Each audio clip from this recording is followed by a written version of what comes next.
From New York, this is Democracy Now! Anyone who can make you believe absurdities can make you commit atrocities. If you don't find this a high crime and misdemeanor today, you have set a new terrible standard for presidential misconduct in the United States of America. Democratic House impeachment managers urge senators to convict Donald Trump as they wrap up their opening arguments in the historic impeachment trial. But are Democrats making a major mistake by rushing the trial? They don't seem to be willing to call witnesses and have a longer trial. They want to get it over with, which is exactly what the Republicans want. Where are the witnesses? We speak to longtime consumer advocate, former presidential candidate Ralph Nader. Then, this Sunday, February 14th, is V-Day, a global day to end violence against women and girls. We'll speak to the activist and playwright V, formerly known as Eve Ensler, as well as the poet Aja Monet. Dear Black women, do you have a story to tell? We are the poetic philosophers of an unseen world, the very language of difference and magic. This time demands our active listening and our critical storytelling for the world we want to see. All that and more coming up. Welcome to Democracy Now!, democracynow.org. The Quarantine Report. I'm Amy Goodman. House impeachment managers have concluded their case against former President Donald Trump, linking his campaign to undermine the election results with the statements of insurrectionists who attacked the U.S. Capitol January 6th. In closing arguments, Colorado Congressmember Joe Neguse pleaded with senators to vote to convict Trump.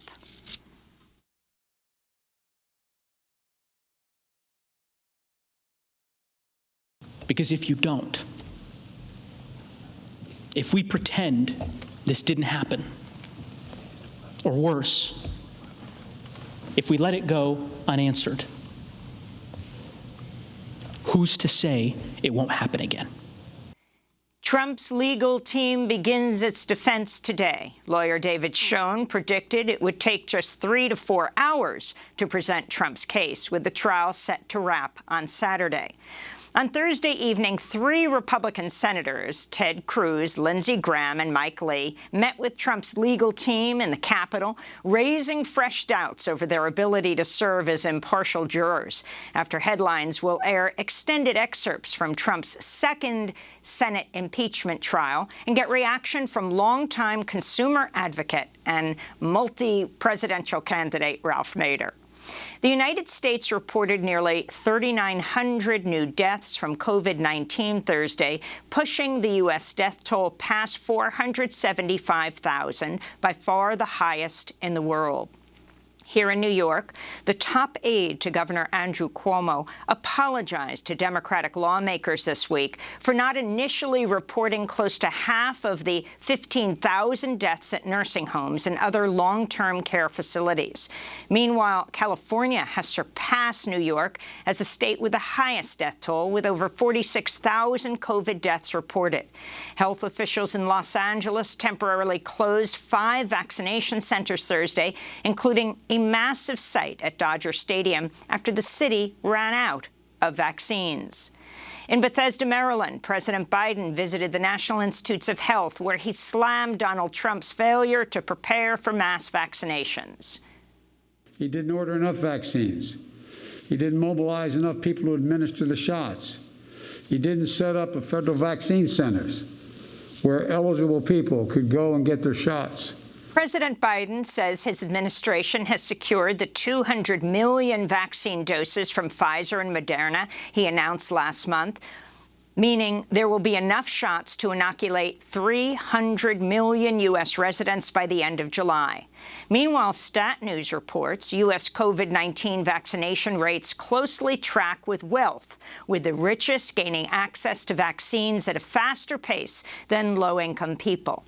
The vaccine wealth gap has exacerbated racial disparities, with Black and Latinx people receiving far fewer vaccines proportionately than white people. This comes amidst warnings over growing global inequity in vaccine distribution. Duke University health researcher Andrea Taylor told the Washington Post, quote, "It remains to a large degree a zero-sum game, which means that every dose that goes to the U.S. or the U.K. or an EU country is a dose that's off the shelves, and the shelves aren't going to be restocked for a while." The New York Times reports former President Trump was far sicker with COVID-19 last October than previously reported, with extremely depressed blood oxygen levels and compromised lungs due to viral pneumonia. The Times reports Trump was taken to Walter Reed National Military Medical Center after officials believed he would need to be put on a ventilator. Trump ultimately recovered after an aggressive treatment that included a monoclonal antibody cocktail, which at the time was unavailable to members of the general public. In Afghanistan, gunmen attacked a United Nations convoy on the outskirts of Kabul, killing 5 Afghan security force escorts. A government official said the Taliban was suspected, but they denied involvement. Around the country, there were multiple other reports of deadly violence in Afghanistan Thursday, as well as non-fatal shooting of journalist Qutbuddin Kuhi. Intra-Afghan peace talks have largely stalled, according to officials. Over 24 lawmakers are calling on President Joe Biden to consider the devastating impacts of harsh U.S. sanctions on countries around the world, particularly the coronavirus pandemic. During this time, the lawmakers write sanctions have, quote, harmed civilian populations, caused authoritarian governments to further constrict civil spaces and repress civil and political rights, squeeze the ability of humanitarian organizations to provide support during crises and disasters, and made basic staples prohibitively expensive, unquote. In his first week in office, Biden said his administration would review all U.S. sanctions currently in place. In related news, the Justice Department said this week the U.S. has sold over 1 million barrels of Iranian fuel seized by civil forfeiture as part of its sanctions campaign. U.S. officials say they seized the oil last year from tankers headed from Iran to Venezuela. The money will be transferred to the U.S. Victims of State-Sponsored Terrorism Fund, according to a Justice Department spokesperson. China's banned the BBC's World News Channel after British authorities revoked the license of the state-run Chinese broadcaster CGTN. The move was largely symbolic because the BBC was already unavailable to the vast majority of China's population. In immigration news, BuzzFeed reports asylum seekers forced to stay in Mexico by the Trump administration will soon be allowed to start entering the U.S. Efforts to phase out Trump's Remain in Mexico program are expected to begin within the next 2 weeks. Immigrant rights activists are calling for President Biden to fully abolish the policy. The program has forced tens of thousands of asylum seekers to wait in dangerous conditions in crowded and squalid refugee camps across northern Mexico, while their cases make their way through U.S. courts. In related news, the Biden administration's canceled a Trump-era national emergency order to allocate government funding for the construction of the U.S.-Mexico border wall. This comes as immigrant justice advocates continue to denounce President Biden's interest in ramping up surveillance technology at the southern border, which opponents refer to as a virtual wall. A warning to our viewers, the following stories contain disturbing footage and descriptions of violence. In Texas, authorities are searching for a tanker truck in the San Antonio area where some 80 migrants may be trapped. In a chilling 911 call Monday, a man speaking in Spanish told the dispatcher they were struggling to breathe. "We can't see anything, God, we have no oxygen," the man said. Other people are heard screaming for help in the background. A recent court filing in the 2010 case of Anastasio Hernandez Rojas, a Mexican man who was beaten and shocked to death by border agents, reveals the current head of Border Patrol, Chief Rodney Scott, was part of efforts to protect the agents involved and interfere with the criminal investigation. Rojas lay on the ground handcuffed at the San Isidro port of entry in San Diego as agents beat him with batons and shocked him with a stun gun. He died at the hospital several days later. The case is currently under review by the Inter-American Commission on Human Rights. It's the first time the Commission has looked into an extrajudicial killing at the hands of a U.S. law enforcement agency. A grand jury in Buffalo, New York, has cleared 2 police officers who assaulted the 75-year-old racial justice protester last June named Martin Gugino. A longtime peace activist, he suffered a brain injury, a fractured skull, and spent a month in the hospital after being shoved to the ground by police. A video of the incident quickly went viral. In Rochester, New York, disturbing new video has been released of the moments after police handcuffed and pepper-sprayed a 9-year-old black girl last month. Officer, please, don't do this to me. You did it to yourself, hon. It's burning my eyes. Yep, that's the point of pepper spray. The ambulance is on their way, and they will clear your eyes out. The pepper spray is burning my eyes. The Rochester Democrat and Chronicle newspaper reports it took about 15 minutes for an ambulance to arrive, and the 9-year-old girl was left handcuffed for 23 minutes. The officers involved were suspended pending an investigation. One of the things the little girl said to the officers when they said, "You're acting like a child," is, "I am a child." In Aurora, Colorado, a police officer was fired Thursday for use of excessive force during an arrest last August. Officer Robert Rosen punched and tased a trespassing subject multiple times inside a supermarket as the man lay on the floor.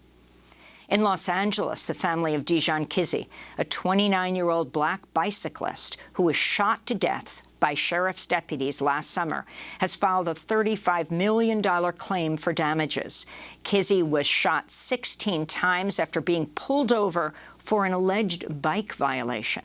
His family says the sheriff's department failed to properly train its deputies and the officers used unreasonable, deadly force. And those are some of the headlines. This is Democracy Now!, democracynow.org, the Quarantine Report. I'm Amy Goodman here in New York. As we turn to what is happening right now in Washington, D.C., we're talking about this historic second impeachment of a president of the United States.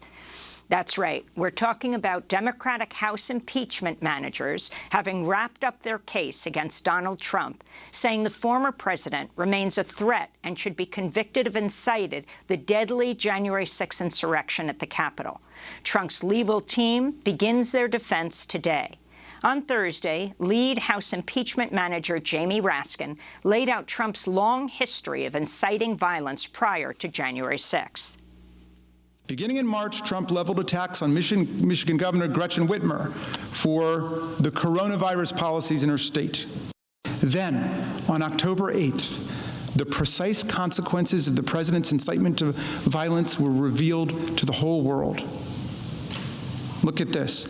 13 men were arrested by the FBI for plotting to storm the Michigan State Capitol building, launch a civil war, kidnap Governor Whitmer, transport her to Wisconsin, and then try and execute her.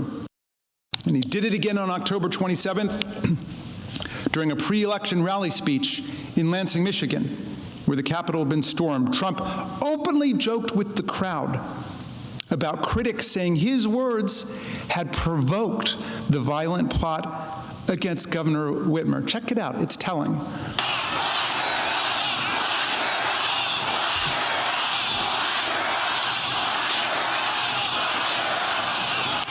See, I don't comment on that because every time if I make just even a little bit of a nod, they say, the president led them on. No, I don't have to lead you on. I'm the one, it was our people that helped her out with her problem. I mean, we'll have to see if it's a problem, right? People are entitled to say maybe it was a problem, maybe it was. President Trump offered them a little winking inside joke about his constant incitement of the mob and how much can actually be communicated by him with just a little nod. Just a little nod. He presided over another pounding, rhythmic rendition of his trademark chant, "Lock her up, lock her up." Then, referring to the FBI's foiling of the kidnapping conspiracy, which was deadly serious, he said that he helped her out with the problem. Maybe it was a problem, maybe it wasn't. We'll have to see. Maybe it was a problem, maybe it wasn't. The President of the United States of America. He could not bring himself to publicly oppose a kidnapping and potential assassination conspiracy plot against a sitting governor of one of our 50 states? Trump knew exactly what he was doing in inciting the January 6th mob. Exactly. He had just seen how easily his words and actions inspired violence in Michigan. My dear colleagues, is there any political leader in this room who believes that if he is ever allowed by the Senate to get back into the Oval Office, Donald Trump would stop inciting violence to get his way? Would you bet the lives of more police officers on that? Would you bet the safety of your family on that? Would you bet the future of your democracy on that? President Trump declared his conduct totally appropriate. So, if he gets back into office and it happens again, we'll have no one to blame but ourselves. That was lead House impeachment manager Jamie Raskin. Democrats also focused on the statements of rioters who took part in the January 6th insurrection. This is House impeachment manager Diana DeGette, the Congress member from Colorado. I want to step back from the horrors of the attack itself and look at January 6th from a totally different perspective, the perspective of the insurrectionists themselves. Their own statements before, during, and after the attack make clear the attack was done for Donald Trump, at his instructions, and to fulfill his wishes. Donald Trump had sent them there. They truly believed that the whole intrusion was at the president's orders. Even after the attack, the insurrectionists made clear to law enforcement that they were just following President Trump's orders. They didn't shy away from their crimes because they thought they were following orders from the commander-in-chief, and so they would not be punished. They were wrong. House impeachment manager David Cicilline accused Donald Trump of trying to become a king. When President Trump incited a lawless mob to attack our process, he was attacking our democracy. He was trying to become king and rule over us against the will of the people and the valid results of the election. For the first time ever in our history, a sitting president actively instigated his supporters to violently disrupt the process that provides for the peaceful transfer of power from one president to the next. Think about that for a moment. What if President Trump had been successful? What if he had succeeded in overturning the will of the people and our constitutional processes? Who among us is willing to risk that outcome by letting Trump's constitutional crimes go unanswered? Rhode Island Congressmember Cicilline also talked about the many victims of the January 6th riot, from the Capitol Hill police officers to workers at the Capitol. For many of the black and brown staff, the trauma was made worse by the many painful symbols of hate that were on full display that day. Insurrectionists waved Confederate flags and hurled the most disgusting racial slurs at dedicated Capitol workers. Then after all of that, these same workers, many of them people of color, were forced to clean up the mess left by mobs of white nationalists. One member of the janitorial staff reflected how terrible he felt when he had to clean up feces that had been smeared on the wall, blood of a rioter who had died, and broken glass and other objects strewn all over the floor. He said, "I felt bad. I felt degraded." That's House impeachment manager David Cicilline speaking on Thursday. Trump's legal team begins its defense today. Lawyer David Schoen predicted it would take just 3 to 4 hours. They have 16, but just 3 to 4 hours to present Trump's case. On Thursday evening, 3 Republican senators, Ted Cruz, Lindsey Graham, and Mike Lee, met with Trump's legal team in the Capitol, raising fresh doubts over their ability to serve as impartial jurors. When we come back, we'll be joined by longtime consumer advocate, former presidential candidate Ralph Nader. Stay with us. I don't mean to approach approach you by saying this. I know that scares you. All of the big occasions you might have missed. No, I accept you. And I don't even need to know your reasons. It's okay, it's okay, it's okay. I think you sometimes forget I would know you best. I hope you don't take this the wrong way, but I think your inside is your best side. Was that a teardrop in your eye?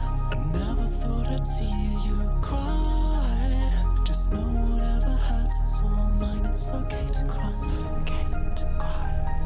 I see the truth through all the lies.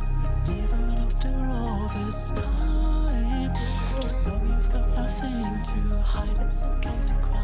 It's Okay to Cry by the Scottish trans producer and musician Sophie. Sophie died January 30th at the age of 34. This is Democracy Now!, democracynow.org, The Quarantine Report. I'm Amy Goodman. As we continue our look at the historic second impeachment trial of Donald Trump for inciting the January 6th insurrection at the Capitol, we're joined by Ralph Nader, the longtime consumer advocate, corporate critic, former presidential candidate. He ran for president 4 times. He's the author of many books, including his latest, written with Mark Green, Wrecking America, How Trump's Law-Breaking and Lies Betray All. He's joining us from Winstead, Connecticut. We welcome you to Democracy Now! Ralph, thanks so much for being with us. So the Democrats have finished their case against Donald Trump in the Senate impeachment trial, this historic #2 for one president. Your assessment of their arguments? Well, Amy, it's important to know that they were operating as a civil proceeding, attorneys. This is not a criminal proceeding. It's a civil proceeding controlled completely by the U.S. Senate. The Supreme Court ruled in Nixon versus U.S. years ago that the judiciary has no role whatsoever. There's no appeal. There's no protracted delays. It's all up to the Senate, and the Senate rules, number one. Number two, the purpose of this impeachment effort is prophylactic. It's designed not just to hold Trump accountable under the Constitution, but to prevent future wannabe Trumps from behaving in the same way. Therefore, the only really result of a guilty verdict would be disqualifying Trump from running for federal office anymore. So with that background, I think people need to know that the House managers were being managed by Speaker Nancy Pelosi. She was running the show. And she has 2 approaches, which she used in the first impeachment. One is she likes to rush the trial. The second is the reason why she likes to rush the trial without witnesses and subpoenas is that she has prejudged the result. She basically says these Republicans are intransigent. They'll never change their mind. Our duty is to impeach in the House and send it over to the Senate.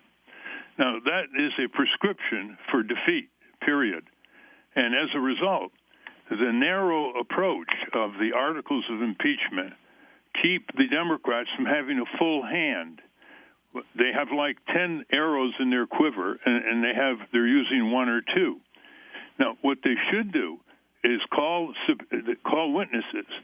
The witnesses they should call are not surprising. Donald Trump, Mike Pence, Georgia Secretary of State Brad Raffensperger, Acting Attorney General Jeffrey Rosen, some of the families of the victims, Garrett Miller or others who said they went down to the Congress on orders of their commander-in-chief who spoke to them, and John Bolton, who said that obstruction of justice was a way of life in the White House. He's a national security advisor before he resigned. Otherwise, what the Republicans will do is simply say this is a video show trial. A lot of the material was taken out of context, and the protagonists were entirely Democratic partisans, members of the House Democratic Party. And if you have witnesses, you have the potential of breakthrough testimony.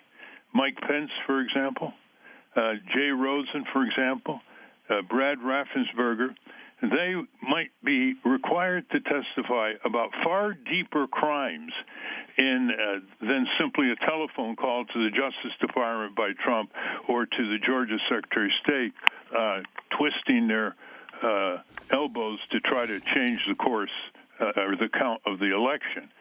That's the unfortunate aspect of it, Amy, that they had an opportunity. Because here you have a president who has seized congressional power day after day in 4 years. He spent money without authorization. He has violated congressional mandates in health, safety, and economic regulations. He has defied over 130 subpoenas and dozens of formal demands by congressional committees to testify in terms of his subordinates, cabinet and sub-cabinet levels. So there are two layers here. His street crime attack on the Congress, that was well argued by the House Democrats. But then there's the institutional separation of powers attack that was far more fundamental in terms of its long-range impact, in terms of its current impact on hundreds of millions of American people. That was not part of the articles of impeachment. They didn't go with a full hand. And had they gone with a full hand, they could have shown the intransigent Republicans exactly what price they're going to pay if they vote to acquit Donald Trump.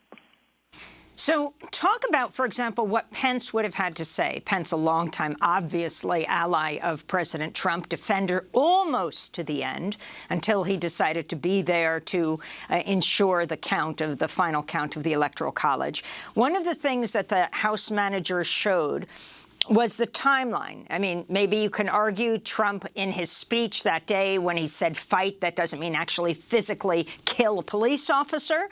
But they show the timeline, for example, having to do with Pence, that President Trump called Senator Tuberville at the moment when Pence was just taken out, evacuated, and Tuberville said, I can't talk to you, to the president.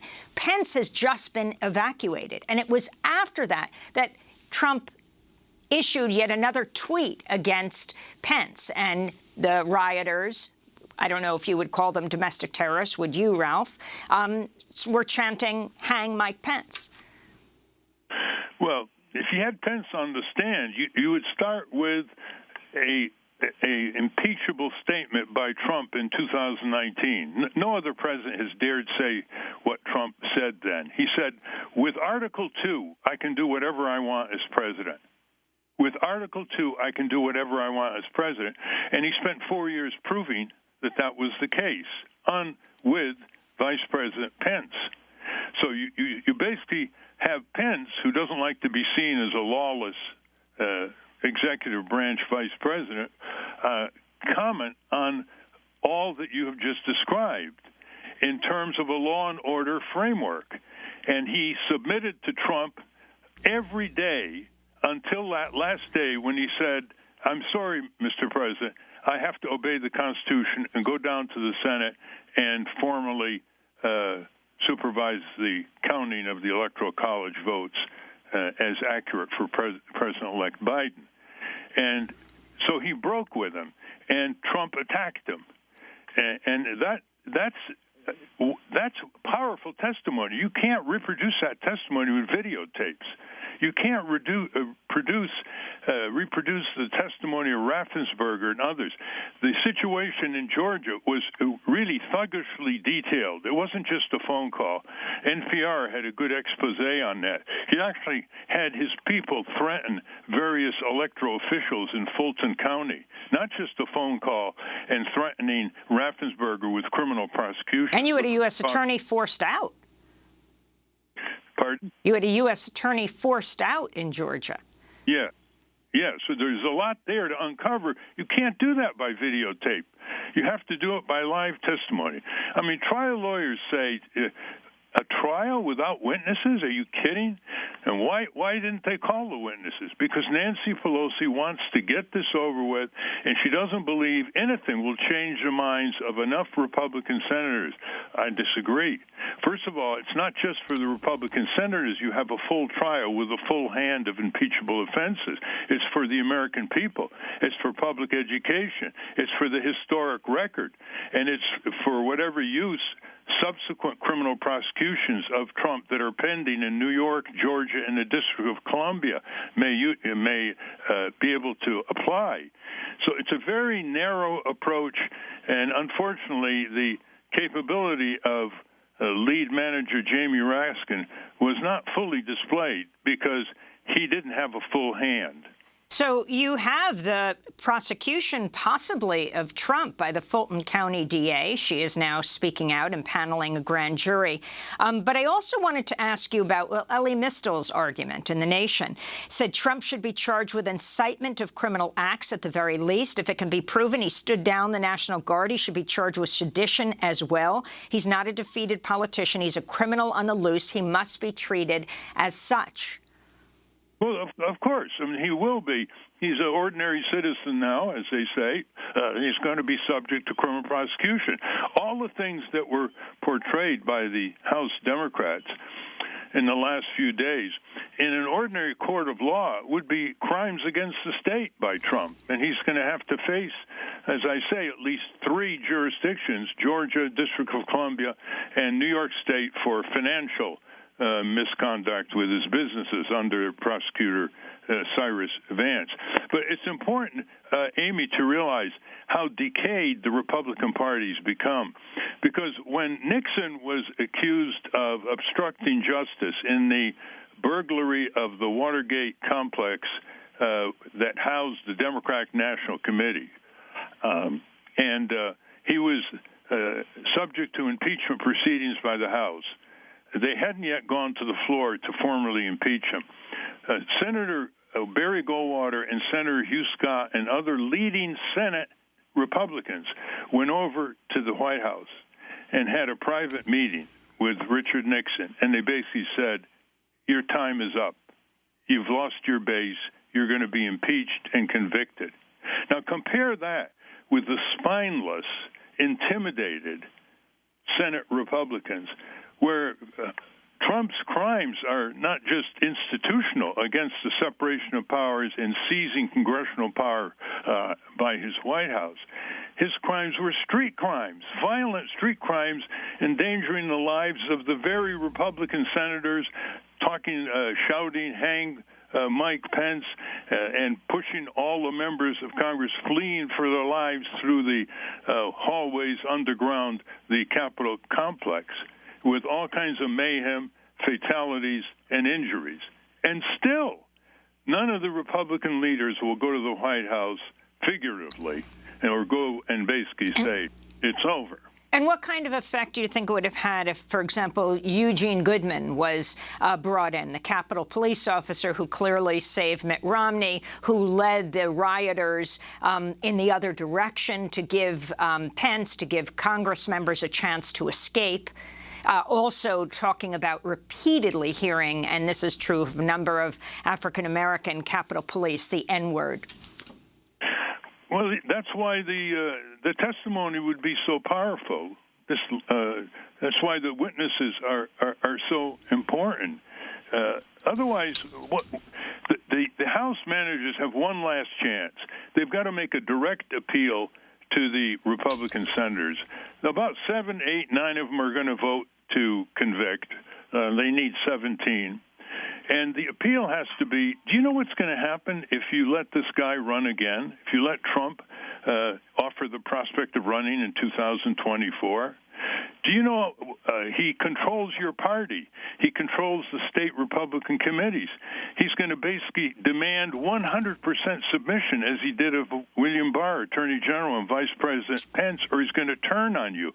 Is that the kind of future political career you want to enter? And just to be clear, you'd need these 2 votes. One is to convict, and you need 67 senators.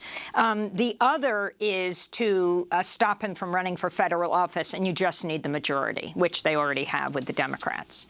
That's right. That's right. They would have it. So what's the rush? The rush partly is due to a routine most Americans don't know about. The Congress works at the most 3 days a week when they're not in long recesses. 3 days a week. A lot of them fly in Tuesday morning and they fly back Thursday afternoon or evening. That's one reason they don't have congressional hearings and oversight of executive branch. They don't work Monday or Friday. They treasure their short work week, and it's become a habit. There's no reason why they can't work 5 days, even 6 days. This is one of the most important trials in American history. This is a trial for the future of our Constitution, for whether we're going to have a monarch, for whether we're going to have more of the sordid, cruel, violent type of electoral politics that is going on with voter suppression and voter intimidation. And they're worried about saving a few days. They can work half-time on the trial, say in the afternoon, and then do the legislative business in the morning. But Nancy Pelosi needs to be held accountable for the strategy that she put forward, a defeatist strategy in the first impeachment when there were at least 11 other proven impeachable offenses by Trump, and she just went with the Ukraine issue. And we put all these in the congressional record of December 18th. Anybody wants to look at them, Congressman John Larson put them in.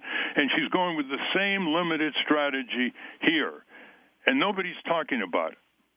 Mitch McConnell, his role, do you think it's possible he, Thune, and others could vote against President Trump? And do you think it's an absolute done deal that there's no way they'll get 67 votes? One Republican commentator said if it was a secret ballot, 90% would go against Trump, but not if it's not. Mitch McConnell made a speech on the Senate floor directly asserting that Trump was responsible for the riot, for the mayhem, for the storming of the Capitol. He is the leader. He's got a lot of leverage. He's the key to getting those 17 votes. And for the first time in his life, he's going to face a struggle inside his brain where he can't just say no, no, no to key legislation protecting the American people. He's called himself the guardian of gridlock, the grim reaper. Those are his words. He's got to face up to history, and he is the key to getting the rest of the Republican senators. All they have to do is just look at the prospect. If Trump is acquitted, he is unleashed on them. He will demand total submission. He controls the party structure. There's nobody like him that can attract more money and more crowds, and it will be miserable for them. And if they think they can avoid some primary challenges, but they're going to equip their Democratic challenges in the election with enormous arguments to defeat them. Never mind their role in history. Never mind the example of Senator Goldwater and Senator Hugh Scott telling Nixon he better resign, his time is up.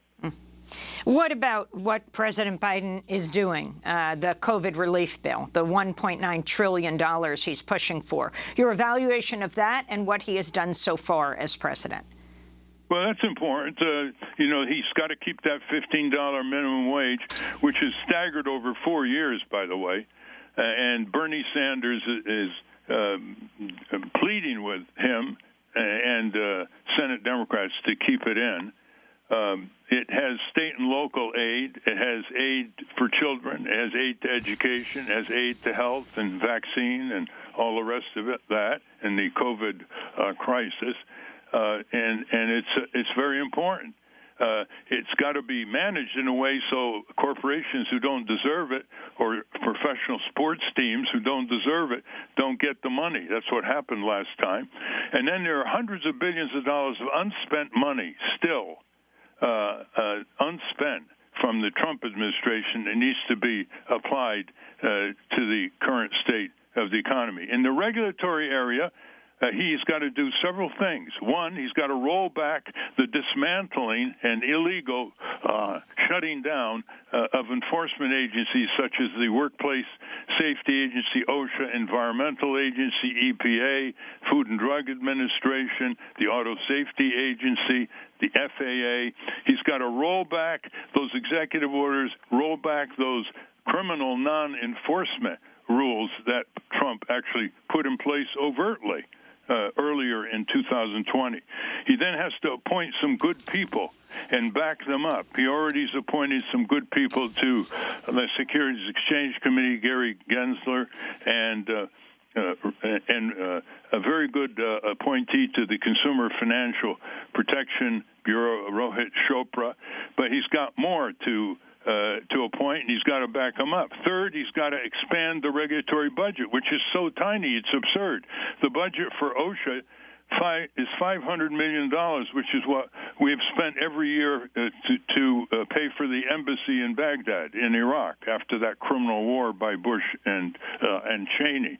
And fourth, he's got to make sure that Congress elevates corporate crime reform to the highest visibility. We're in a corporate crime wave in this country, economically, environmentally, consumer abuse, worker abuse, and there's got to be a revision and updating of the federal corporate criminal law, which are absurdly antiquated. I mean, the fines are absurd for occupational workplace casualties, a few $1,000s applied to an employer for the loss of life in the workplace from criminal negligence. And I would advise Mr. Biden to retain Professor of Law John Coffey of Columbia University, who's just written an excellent book called Corporate Crime and Under Enforcement. And he's the man to draft a federal corporate criminal law code. Finally, Ralph Nader, speaking about corporate crime, I wanted to ask you about Boeing. In January, the company agreed to pay more than $2.5 billion to settle a nearly 2-year federal criminal investigation into Boeing's role in the 2 fatal crashes in Ethiopia and Indonesia that killed all 346 on board 737 MAX airplanes. The Justice Department accusing Boeing of having concealed information about the aircraft. One of the victims was your 24-year-old great-niece, your grandniece, Samia Rose Stumo, who I had the privilege of meeting at in Winstead, where you are now, and at the Tort Museum. What's happening in these cases? Well, this is a slap on the wrist, a just before midnight settlement between the Trump Justice Department and the Boeing lawyers. It was really nothing. There was about a $250 million fine. There was over $1 billion aid to the airlines, and $500 million to the scores of families who lost their loved ones in the two crashes in Indonesia and Ethiopia. That settlement has not yet been approved by the federal district judge in Texas. There may be an intervention by the families, and I hope the new Justice Department reopens it under Biden and Merrick Garland, the new Attorney General, because this is just another example of giant companies getting away with their corporate criminality. A shocking sweetheart deal, an insult to the memories of the lost ones, and further endangering the safety of air travelers in the future. You have to enforce the law to deter future criminality, and this wouldn't deter Boeing in the least. And also, a lot of it is deductible under our tax system. I think people have got to realize that systematic corporatism causes a lot of problems. Systematic corporatism feeds systematic racism, it feeds systematic workplace abuses, it feeds systematic ignoring of environmental health, it feeds systematic corruption of the political process. We've got to start using phrases like corporate crime enforcement and systematic corporatism. Well, Ralph Nader, I want to thank you so much for being with us. And again, condolences to you and your whole family. I know the pain never goes away. We will continue to follow the Boeing case. Thank you so much for being with us. Longtime consumer advocate, corporate critic, former 4-time presidential candidate, author of many books, the latest with Matt Green, Wrecking America, How Trump's Lawbreaking and Lies Betray Us All. Coming up Sunday, February 14th, is Valentine's Day. It also marks V-Day, the global day to end violence against women and girls. We'll speak with the activist and playwright V, formerly known as Eve Ensler, as well as the poet Aja Monet. Stay with us.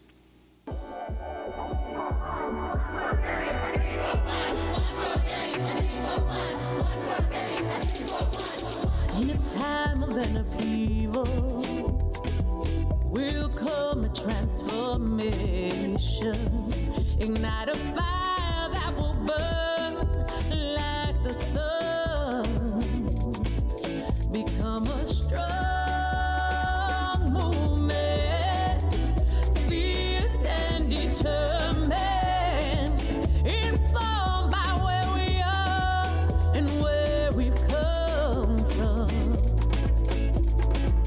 We are those who are rising from Manila to Miami, building trust and solidarity. Love is our bond.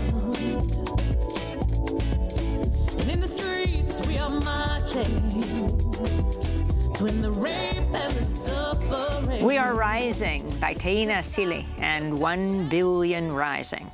This is Democracy Now!, democracynow.org, The Quarantine Report. I'm Amy Goodman.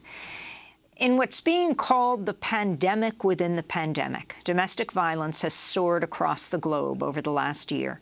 Time magazine recently reported domestic violence increased 300% in Hubei, China, 25% in Argentina, 30% in Cyprus, 33% in Singapore, and 50% in Brazil. The American Journal of Emergency Medicine reports domestic violence has also spiked across the U.S. It's up 22% in Portland, Oregon, 18% in San Antonio, over 10% in New York, as people can be trapped with their batterers at home. This Sunday marks Valentine's Day, as well as V-Day, Global Day of Action to fight violence against women and girls. We're joined now by two guests, the playwright V, formerly known as Eve Ensler, founder of V-Day. She's the author of the Vagina Monologues and many other works. We're also joined by the poet Aja Monet, V-Day's new artistic creative director. And we welcome you both to Democracy Now! As I read out those figures, V, about domestic violence soaring in the world as people are alone in homes, sometimes with their batterers, can you fit that into what's happening this Sunday around the world? Yes. I mean, obviously, we're here. It's so funny because I've been doing a lot of online risings this year because people can't be in the streets, a lot of people because of COVID. And we're hearing about these incredible numbers of domestic violence and all kinds of other violences. The violences of frontline workers, mainly women and women of color, being exposed to all kinds of things without protections. I mean, there's endless violences. And I just want to say I'm so moved to see our grassroots women movements around the world finding ways to rise in spite of people being locked in and shut in and in spite of COVID. I think what I'm excited to be talking with you about this morning, and happy V-Day to everybody, is this new program that we're doing, and this new campaign that Aja Monet is leading up. And I just want to just briefly talk about that for a second, because it directly feeds into all the statistics you were talking about. I think during this last year in America and across the world, we've seen some of the most hideous murders of Black men and women and trans women by the police, and an escalation of white supremacy, and most recently the horrific murder of Breonna Taylor, and still injustice that's followed it. And I know for me, I've been doing a lot of reflection in V-Day, as has our whole team. This movement that's been here for 23 years and has really been supported, initiated, and driven by the Vagina Monologues. And I think this year we all decided we needed to go further, we needed to go deeper. Something more is being called for. And I've been doing deep reflection about my life as a white woman playwright and activist, and fully aware of the depth of my privilege and access to networks and resources that have helped to produce my work. And I believe this is the moment where we need to uplift and be in deepest solidarity with Black women, cis women, trans women, non-binary people across the African continent and African diaspora. And we need to share our networks and resources that will bring their voices into the center of our movement. So I am thrilled that we have invited and joined with the forces of the powerhouse and the visionary that is Aja Monet, someone who really understands the connection between art and activism, who is a brilliant poet in her own right and has been curating this piece filled with the stories of Black women throughout the world. Well, Aja, I want to turn to you next, and just giving a little background. You're the youngest poet to have ever become the New Yorican Poets Cafe Grand Slam champion at the age of 19 in 2007.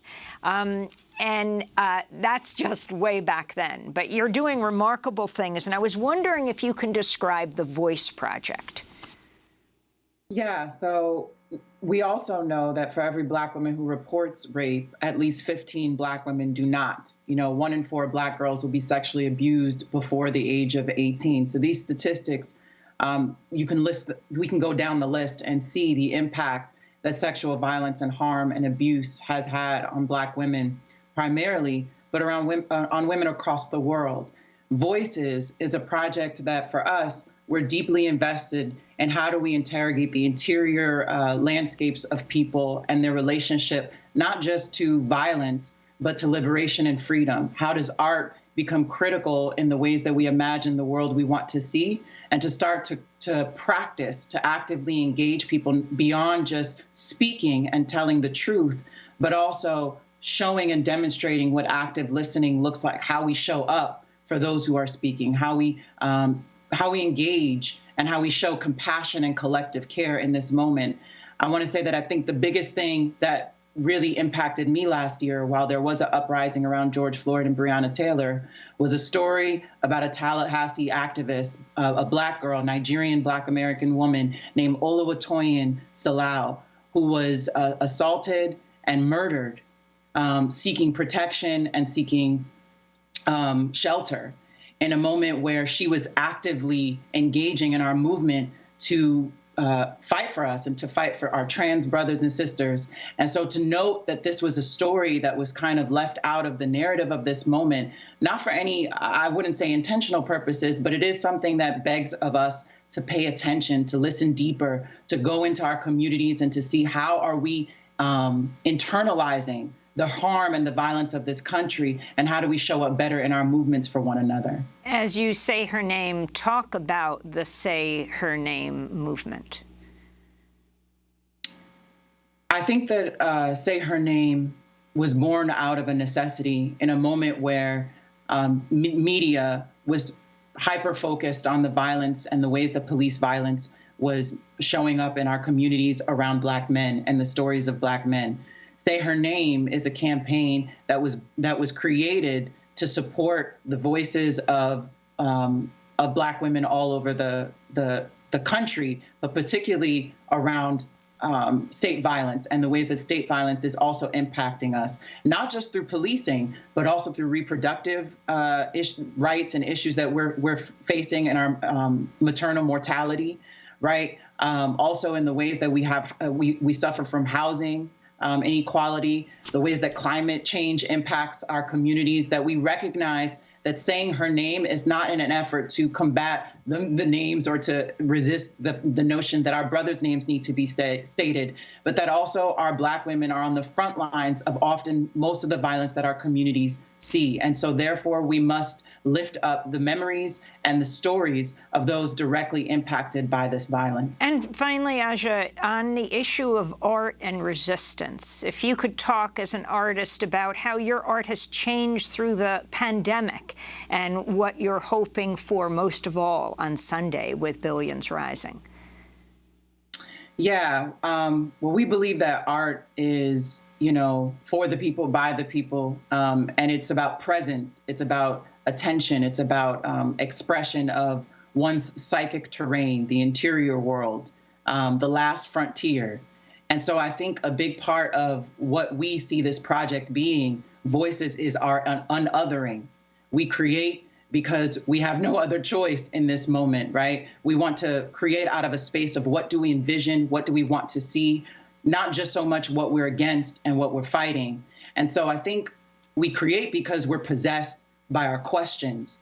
We're not creating because we believe we have the answers. We create because we know that art has the capacity to get the people to be challenged, to be intrigued, and to be transformed by their expressions of their interior world and their presence. For me, during this moment, we found ways for art with homemade poetry online series that we started, for art to be a part of helping us think through solutions. How can art help us practice the world that we want to see? How can art also provide the remedies for the moment? And what are the limitations of art, right? How does art become strategy for our freedom, not just an accessory to our movement? And those are the things that I've seen happen in this moment, are the ways that artists are being engaged critically around the cultural shifts we need for our society to be where it needs to go. Abolition is on the tongues of everyone's mouths because of culture, because of cultural workers, because of the folks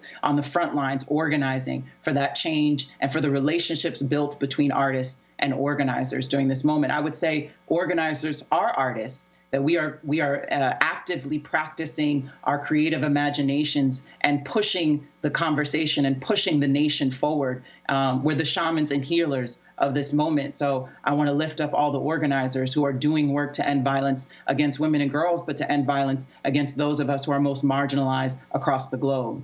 And finally, February 14th, 1998, that's when you began V-Day. We're talking more than 20 years. Do you feel there has been major progress, and where are you headed in that work?